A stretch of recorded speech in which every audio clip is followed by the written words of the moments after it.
Hello, YouTube! My name is Scott, and welcome to another episode of Opinions No One Cares About, the only video series in history to be classified as a Schedule 1 narcotic by the DEA. That was a weird day. I'm going to talk about two things in this one: the Marvel Cinematic Universe and death. The two go pretty much hand in Infinity Gauntlet. There's a lot of death in the MCU, but I think one stands out above all the others.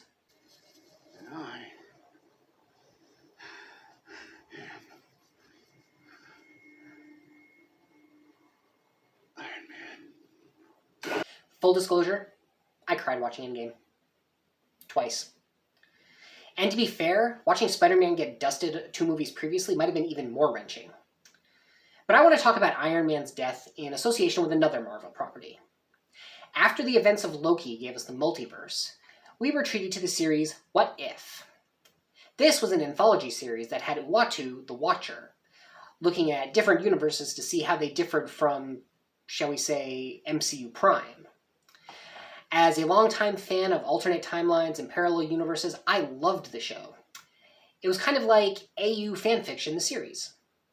But I have to bring Iron Man back here, because despite all the universes being different, there's a certain similarity among some of them. If you watch the show, you know what I'm talking about. If you don't, I can only assume you have an actual life and don't obsessively latch onto every new Marvel property that comes along, so good for you. So if you don't know what I'm talking about, and again, good for you, each episode of What If took place in a different universe. These universes generally had one small change from MCU Prime that led to a greatly different storyline along the way. And, occasionally, Funko dolls. Yes, I have some. And by the way, I'm as American as apple pie, but do you see this shield? I so want a life-size version of this shield. The quality of the episode varies. I reviewed all of them, by the way. Link below. Anyway, that similarity I mentioned.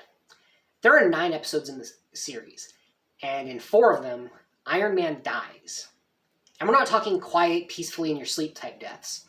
Not that I'd expect you to think that, these are superheroes after all.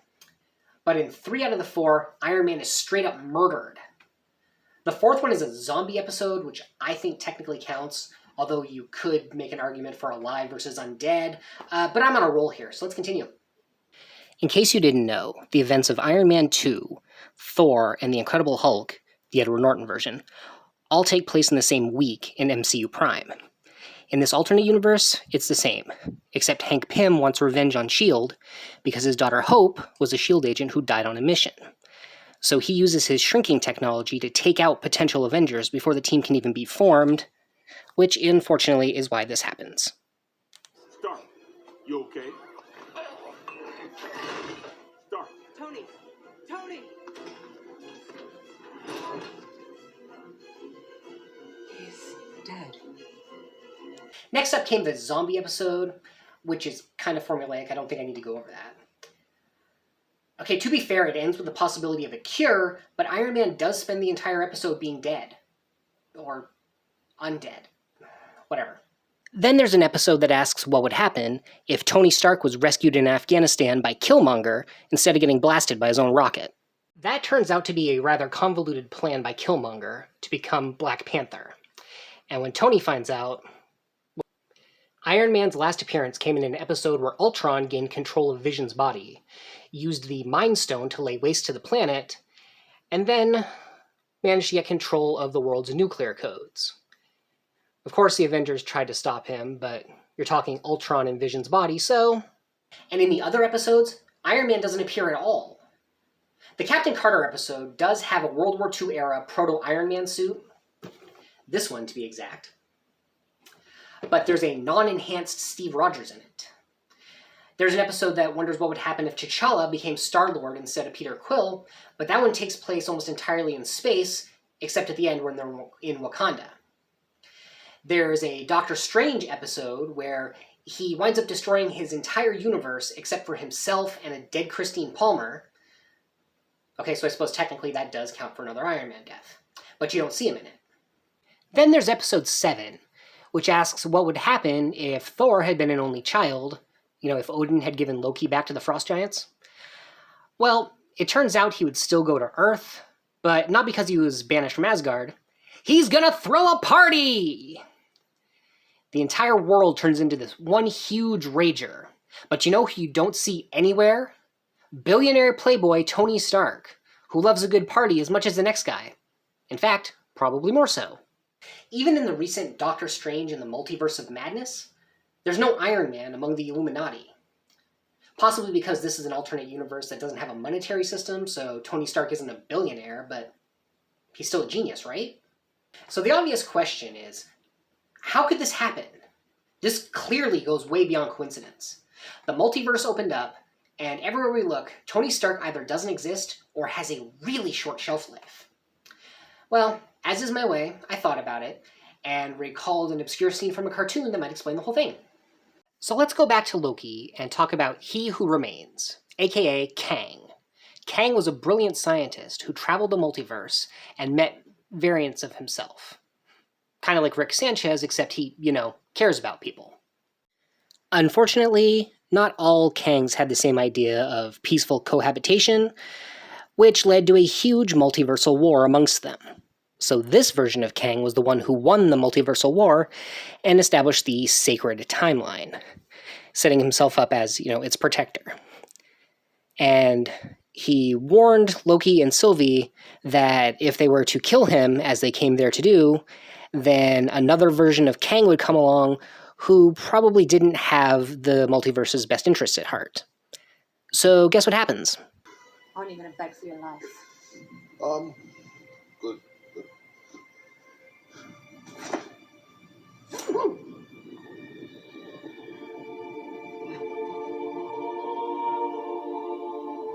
Yes, sir. And when that variant of Kang died, I suggest that it was replaced by this one. This is Kang from the cartoon Avengers, Earth's Mightiest Heroes. 0 points for originality, but This version of Kang travels back in time to the present, claiming that a time anomaly, specifically Captain America's existence in the present timeline, is going to lead to the end of the world. He even brings the Avengers forward in time to prove it. Naturally, a fight breaks out while Iron Man tries to get control of Kang's time-traveling technology. And he eventually does, as we see here.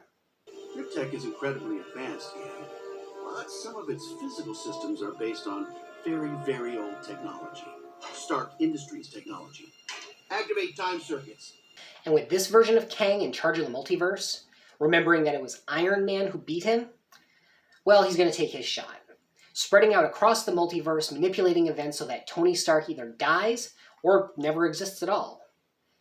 Without Tony Stark at the helm of Stark Industries, he's going to figure that the Avengers have lost their best chance to defeat him, and all of the multiverse will truly be, conquered. So there you have it. One Iron Man pulls off a win, and the entire multiverse suffers. Quite possibly the worst thing to happen to the MCU. Except, I guess nobody told Darcy what kind of lovers male ducks are? I hope annulments exist in your universe. Hey everybody, thanks for sticking around to the end of yet another video. I hope you guys liked it. If you did, you know the usual YouTube stuff to do. Leave a like, leave a comment, share it around, subscribe if the feeling takes you, smash the bell for notifications, but please buy a dinner first, it has feelings. Okay, enough of my corny jokes. Until next time, I have been Scott, and this has been Opinions No One Cares About. Everyone has opinions. This one was mine.